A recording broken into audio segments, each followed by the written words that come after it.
Britain and France were kind of reflecting about their own colonies, you know, when they were writing how we should develop colonies, how we should help bring civilization to the, you know, savages, they call them savages still, how we can lift them up, how we can bring the word of God and all these things, and the subtext, of course, is always how can you rip out as much, you know, richness and resources as possible.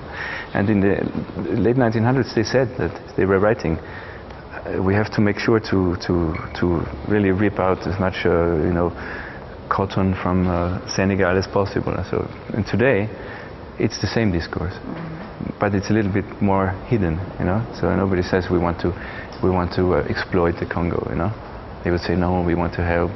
The World Bank gives credit, so okay, we can make banana plantations, so they make money. But the banana plantations, supported by the World Bank, are going to bulldoze people who have farms, you know? And then those people who had farms cannot eat anymore because they have no more means to make their own food, so they become workers, like slave workers at a banana plantation, and then they have to buy food from Nestle, you know. So it's always the same story, but the discourse is kind of, the crime is bigger than it used to be, even bigger, and the discourse is more fine. So we kind of come up with a narrative of our own crime. The psychoanalysis of colonialism, or of the pathology of colonialism. Well, Become as Friends is my newest movie. The title is a big lie. You know, it's the biggest lie in our civilization. Humanity needs to understand itself by telling its own stories. And as long as human beings are alive, they tell each other stories of people who lived and died and what happened and how they got out of trouble or into trouble. And in our time, I think the most common way to tell stories is with film.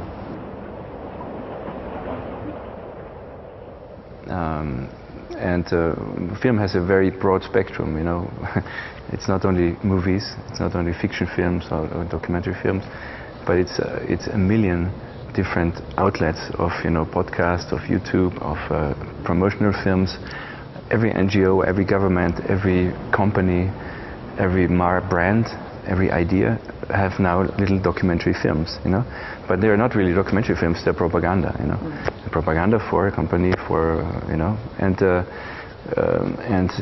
when you make documentary films, you represent real life, and you work with real people and real situation and factualities.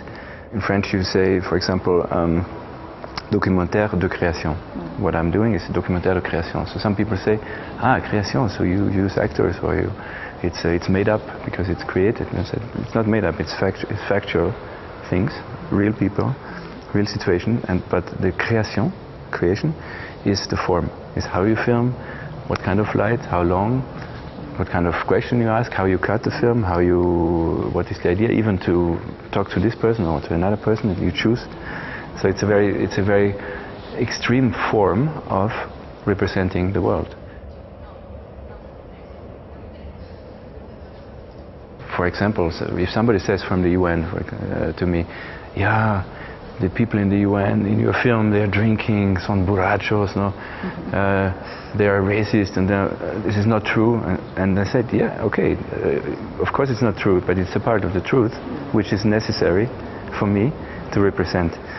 So this kind of self-representation, or government or anything, needs to be encountered. It needs to be challenged, you know. And I, as a filmmaker, a documentary filmmaker, I challenge it frontally and brutally. It's like in your face, you know. So that's it. And in the spectrum of representation, these kind of radical films are necessary, you know. But I know from experience and from research what kind of things some representative of the UN or an African dictator says. I know more or less what he says, and because I know what he says, I can find this guy, let's say and I can ask him about land grabbing. You know, why do all the foreign companies take all the land? You know, and I know what he's going to say. He's going to say that because it's fantastic, because everybody's happy, because we make money. I know that discourse, you know, and I sometimes, when I talk to, you know, powerful people, I give them some rope so they can hang themselves, you know, but just enough, you know. So, but in the argumentation, you know. So, and it's but only with people who have power, you know. With people who don't have power, I want to empower. I want to give them, you know, the screen, and I want to give them the time and the attention they need, because they don't have the attention and they are suppressed by structures or machines or other.